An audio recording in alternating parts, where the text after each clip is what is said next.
Okay, let's get on with our taxonomy and classification lesson for today. So, I think you're familiar with what these organisms are. If you pick up any log in the woods, you're more than likely to run into a few of them. What do you call these different organisms? Do you call it a roly-poly because if it curls up in a ball like that? Where I'm from in Pittsburgh, we called it a potato bug. I've heard some people call this a pill bug, and then I just recently learned that some people end up calling it a doodle bug. Now that can be confusing to keep track of if different places have different names for this organism. So that's why scientists use classification and study taxonomy. It started with this man right here. He's got a gorgeous head of hair on him, doesn't he? Um, Carolus Linnaeus is his name, and he came up with a system that was called binomial nomenclature. It's a big giant word for two names to identify an organism. Every identified organism on planet Earth has a name, and it has two names. Let me give you an example because you might have one of these running around your house. How about your dog? Some people named their dog Rex or Thunder or Captain Cupcake of Glitter Island. Whatever you named your dog already had a name. Your dog's name was Canis familiaris. This is the scientific name for your typical household dog. Take a look at those words. These words are from Latin. Many of the organisms that are named using this system use a language that is not spoken too much anymore. They use Latin to name things. Look at the way it's written. Capital C at the beginning for its genus, and then the second part of that, the species, is always italicized in italics. So Canis familiaris may be running around your house right now. Let's talk about another member of the dog or canine family. We have a wolf. This wolf has a scientific name as well. Take a look at its scientific name, Canis lupus. Again, capital C for the genus. The species is always in italics, so you can see lupus there, lowercase l. Fun fact, Canis lupus, being the wolf, you may be familiar with this character from Harry Potter. If anybody knows who he is, this is Professor Lupin. Lupin lupus.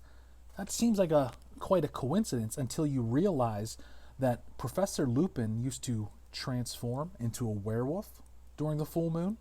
So that's where Canis lupus is where Professor Lupin got his name from. Little fun fact.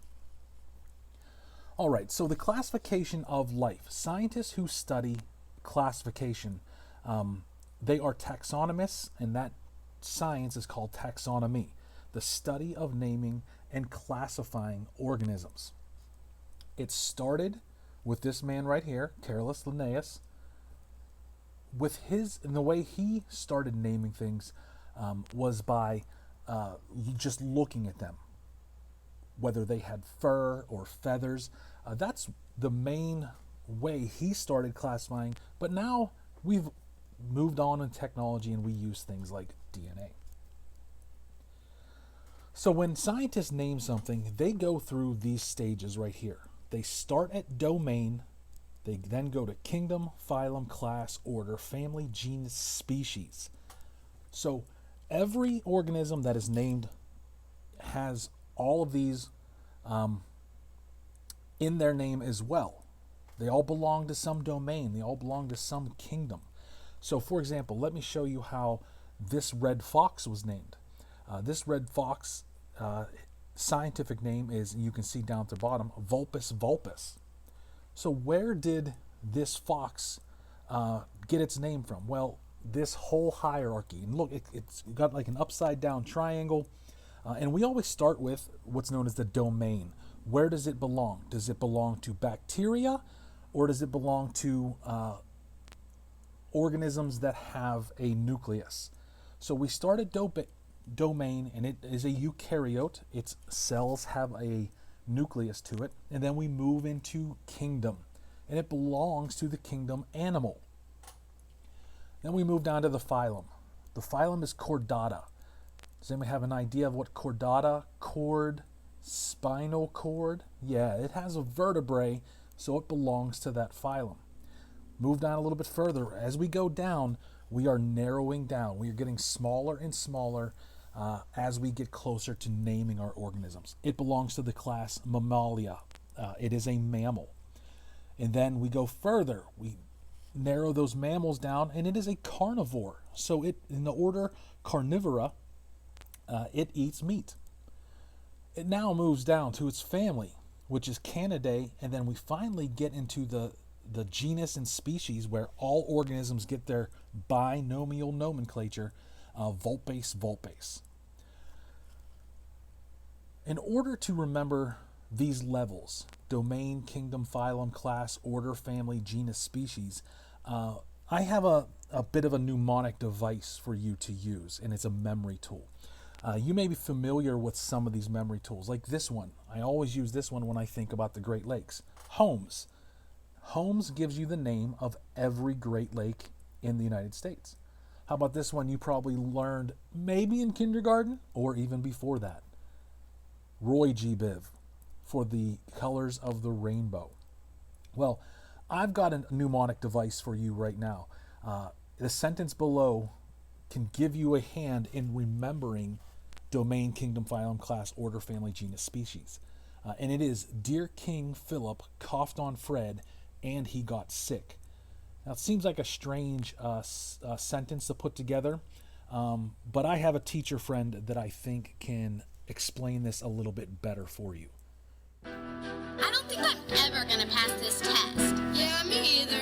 I just can't remember how to classify organisms. Well, let's see if Mr. Simons will know. 1, 2, 3, 4. King Philip coughed on Fred and he got sick. King Philip coughed on Fred and he got sick. King Philip coughed on Fred and he got sick. It's the kingdom, phylum, class, and order, family, genus, down to species. King Philip coughed on Fred and he got sick. King Philip coughed on Fred and he got sick. King Philip coughed on Fred and he got sick. It's the kingdom, phylum, class, and order, family, genus, down to species. Let me rack your brains with scientific facts and wisdom, and I promise I won't charge you much or take it personally. What comes first? I wonder what can I bring them? It all started off when we grouped them in a kingdom. Take it down a notch and get it even more precise, cause the phylum is a natural going down to lower heights. Class is even more specific, even more concise. It's a grouping right above order. Wait, 3 more times. King Philip coughed on Fred and he got sick. King Philip coughed on Fred and he got sick. King Philip coughed on Fred and he got sick. It's the kingdom, phylum, class, and order, family, genus, down to species. King Philip coughed on Fred and he got sick. King Philip coughed on Fred and he got sick. King Philip coughed on Fred and he got sick. It's the kingdom, phylum, class, and order, family, genus, down to species. I see, there's all sorts of hype when looking at an organism trying to describe one big family, but not too big tonight, cause we have to be specific to make it open right. So yeah, oh yeah, we always have to try to classify an organism perfectly right. Genus is an extra where the difference is slight, and we end it tonight with the single species type, yeah. King Philip coughed on Fred and he got sick. King Philip coughed on Fred and he got sick. King Philip coughed on Fred and he got sick. It's the kingdom, phylum, class, and order, family, genus, down to species. King Philip coughed on Fred and he got sick. King Philip coughed on Fred and he got sick. King Philip coughed on Fred and he got sick. It's the kingdom, phylum, class, and order, family, genus, down to species. Oh yeah, we always have to try to classify an organism perfectly right. Genus is an extra where the difference is slight, and we end it tonight with the single species type, yeah.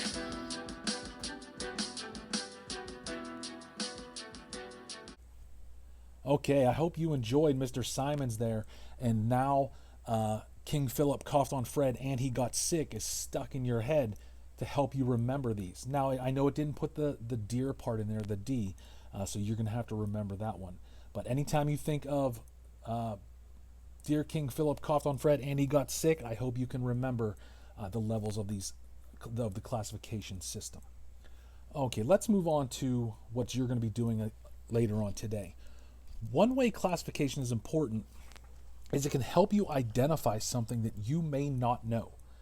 So for example, take a look at this chart. This is what's known as a dichotomous key.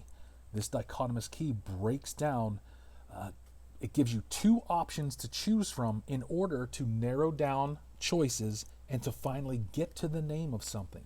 So these are some vertebrae, and the question should be very clear. In this first question, has fur, no fur, well, anything that has fur is considered a mammal. If it's no fur, it can be one of four other things. So how do we narrow it down further? Well, feathers, no feathers is a good one. If it has feathers, it's got to be a bird. No feathers, we move on. External fertilization, internal fertilization.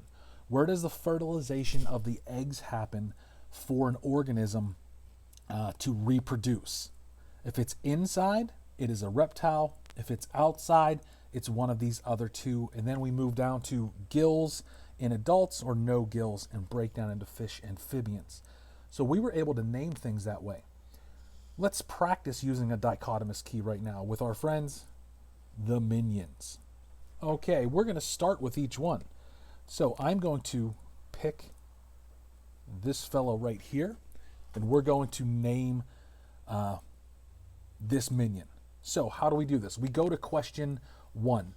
And when we go to question 1, we ask, does it have one eye or does it have more than one eye? Well, we look at it, it has one eye. It tells us to go to 2. When we go to 2, minion has hair, minion has no hair. Well, this minion certainly does not have hair. No hair, go to 3. Minion has overalls, minion has no overalls. Yes, that minion definitely has overalls, and that minion's name is Jim. So we've named Jim. Let's move on to another one. Let's move on to this minion. And we go through again. We just start over with number 1. Minion has one eye. Minion has more than one eye. Well, this one definitely has more than one eye.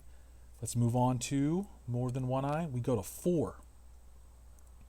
Minion has black eyes. Minion has red and green eyes. It looks like those eyes are black. We go to 5. Minion has hair. Minion has no hair. Well, that minion is bald, so that has to be Joe. I'd like you right now to go through, pause this video right now, and pick one of the remaining 4 minions left over and see if you can walk through and practice using the dichotomous key. So go ahead and pause this and see if you can name those other ones. All right, if you were doing some practice, then you can see right now I've named all the different minions, and I've correctly, I think I had to correct Pete. I might have written the wrong or said the wrong one before, but these are the correct ones right now.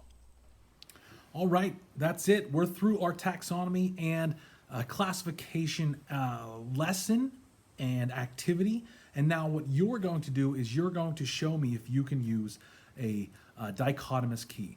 So inside the folder, you will find a PDF, and it is about some creatures called noms. And there's 8 of them, and you have to go through a dichotomous key, and you have to name those noms. The only confusing part about that sheet is it asks about tufts of hair from the ears. If you see little spiky things hanging off the ears or inside the ears, that's a tuft of hair. So go ahead, show me your noms right now. Make sure you submit them on Schoology, and that's how I'll know you did the activity. Have a good day.